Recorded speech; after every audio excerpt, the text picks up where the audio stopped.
So, good day, and I'm going to try another skincare product right now kasi nagbe-breakout ulit ako. Every time kasi naiinitan ako, nagta-travel ako, tapos mainit ang araw,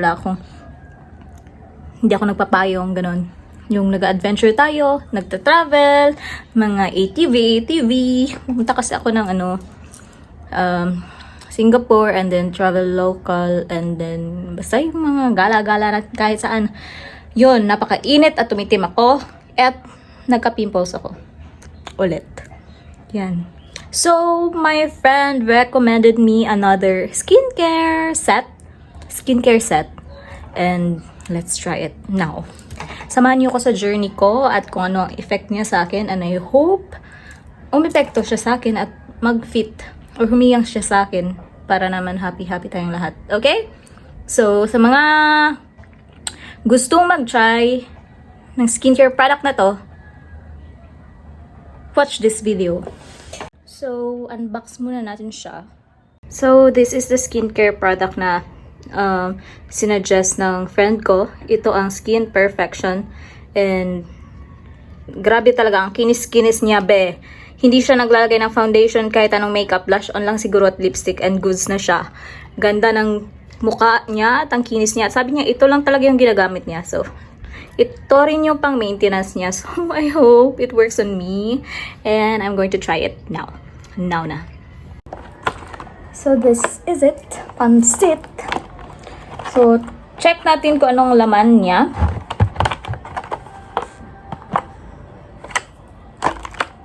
Paano ba ito buksan? Parang ang hirap. Mababali yata ang kuko ko dito. Yan. Oh my gosh.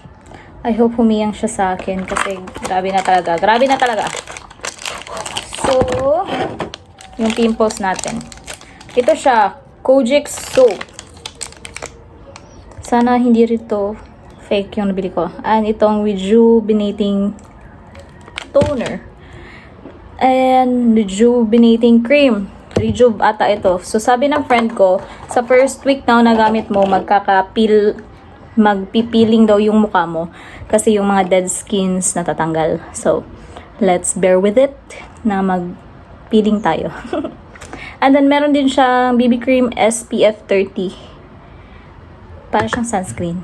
So, let's wash our face. So, yun. Umitim talaga ako, like, nagtan.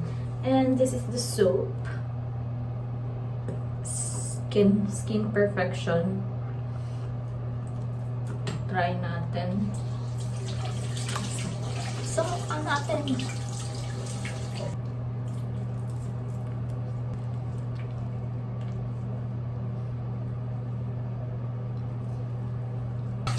Walang amoy.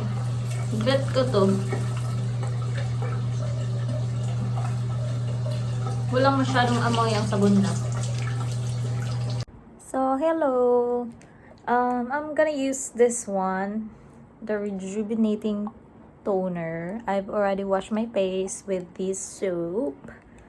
So, yep. So, mag-toner tayo mga beshi. Ow!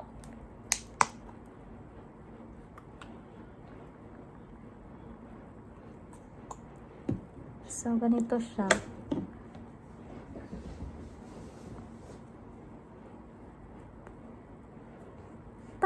Tap lang.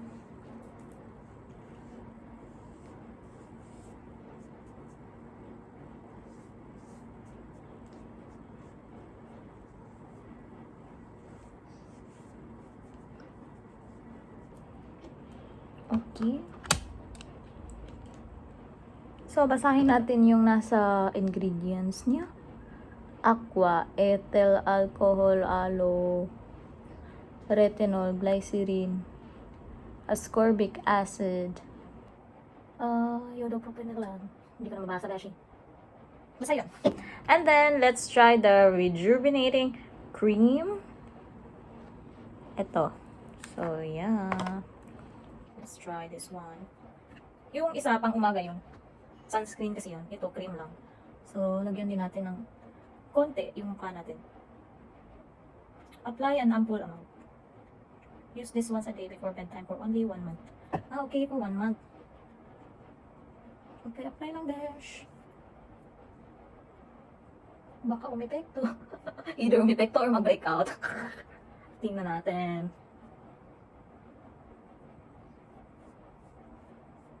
So, malalaman natin bukas kung hiyang ba siya sa akin, kung mag-breakout ako. Kung walang breakout, edi go, continue. Okay lang siya kasi wala siyang amoy. Wala talaga.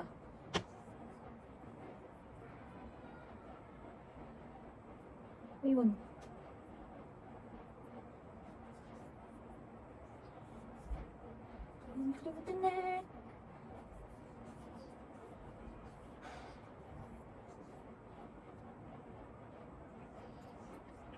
Alright, so this is my day 1 of using the Skin Perfection set, and let's continue using it on the next day. Alright, bye!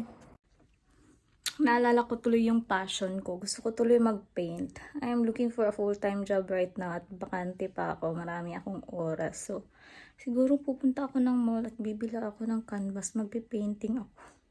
Dami kong ganap sa buhay. Dami kong hilig. Dami kong hobbies. Ako lang ba? Napaka-passionate. Pero lately, nawawala na yung passion ko sa mga ganyan because of work. And now, I'm looking for a job right now. Siguro panahon na para mag-painting ako ulit. Diba? Let's do this. So, ganito lang yung look ko ngayon.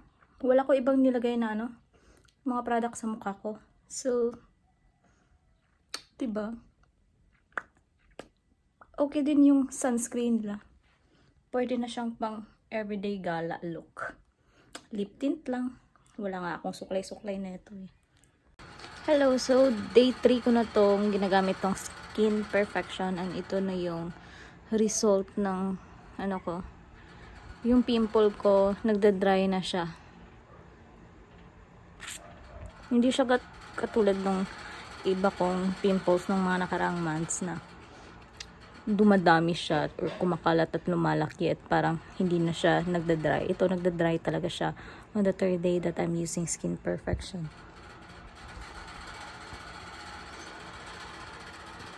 So, I hope it works well on me the next day. At mawala talaga siya at hindi na ako magpa-pimple sa ibang part ng mukha ko. So far, so good. Ganyan na siya. Parang may reddish na siya. At nag-start na rin siyang mag-peel off ng konti. So, this is my 4th day of using Skin Perfection. Sorry sa background. Yan. Ito yung look ko for today. Tapos ko nang nilagyan yung mukha ko ng sunscreen, yung cream with SPF.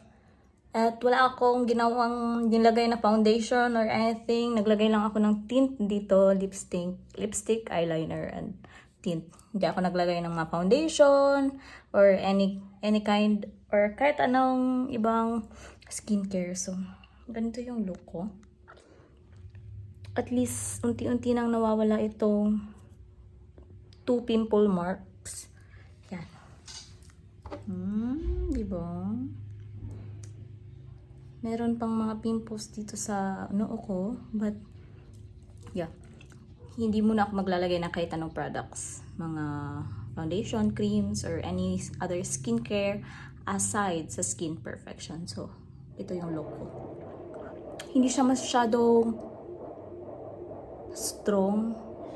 Kita nyo, hindi siya masyadong nag-peel off. Pero, so far, so good naman ang nangyayari because nag-dry yung mga pimples ko at hindi ako tinutubuan ng malalaking pimples. Ito lang sa noo, yung mga maliliit because siguro malapit na rin yung menstruation ko. So, diba? Pak! I'll continue updating. So, this is my 5th time of using the Skin Perfection, and I think gagawin ko itong isang buwan. Feeling ko talaga nag-work siya sa akin. Ang taba ko naman sa video na to. So anyways, let's wash our face on the 5th day. So, ngayon lang ako nakapag-video ulit because yun nga madalian na yung mga ginagawa ko nung mga nakarang araw. You know, we're working. What I love about it, this product is hindi siya masyadong strong, hindi siya masyadong masakit. Meron lang siyang konting sting at yung pagpipeel off niya ng skin mo is hindi siya grabe na parang on the second day, grabe na yung nagpipeel off na yung mukha mo. Hindi. Para siyang konti everyday para hindi ma-shock yung mukha mo. And what I love about this is nag-dry down yung malaki kong pimples dito within the week. And di ako nagka-pimples, additional pimples. So yun yung importante, hindi tayo nagka-pimples within this week. Diba? Kasi kung hindi hiyang sa akin yung product, kinabukasan mismo, after ko gamitin yung product na yun, nagbe-breakout ako. Nadadagdagan yung mga pimples ko sa mukha, malalaki, maliit. Pero ito nag-dry down at hindi siya nadagdagan. So, salamat dun sa friend ko na nag-recommend sa akin ng Skin Perfection. So far, so good.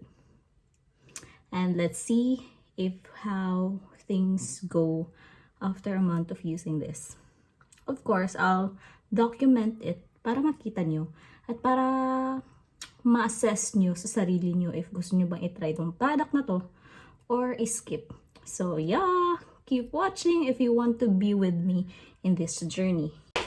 So, because it's morning today, I'll be using the SPF cream only.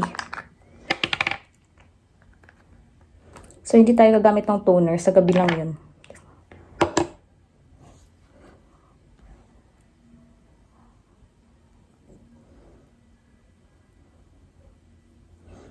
At saka, ito ring product na to, meron siyang glass skin effect.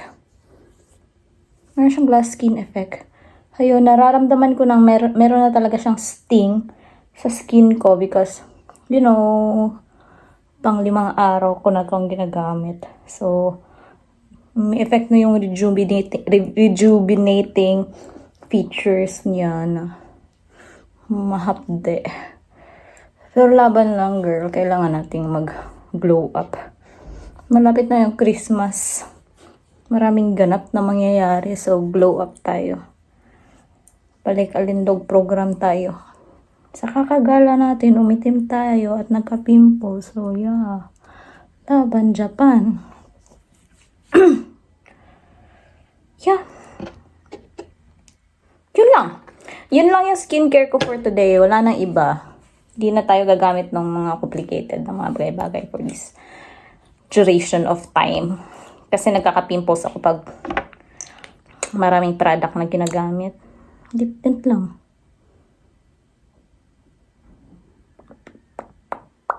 Yan.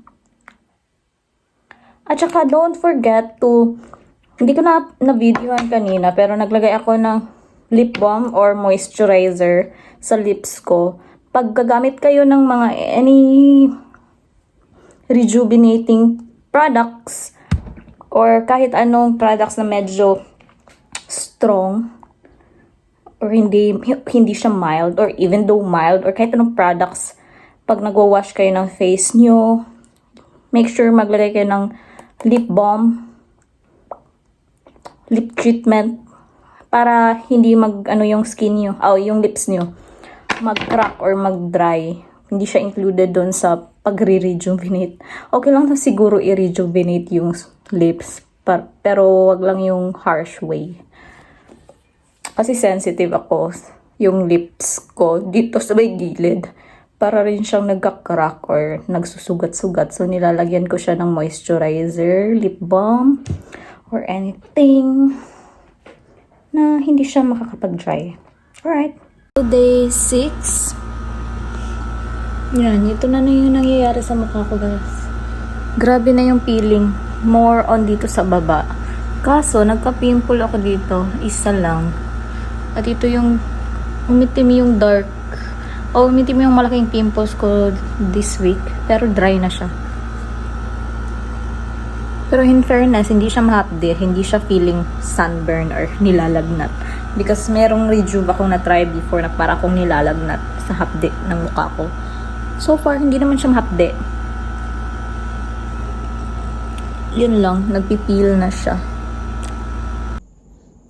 So this is my third week of using Skin Perfection and so far, so good. So, grabe improvement yung nangyayari sa mukha ko. And still, nagpipil off pa rin siya, but hindi siya grabe na peeling sa skin. So, tama lang talaga.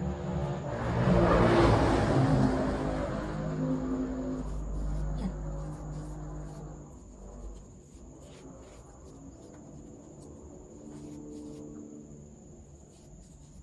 Kita nyo? Tapos tagoyin talaga itong pimple na to, but at least hindi siya dumami or lumalaki. Yan.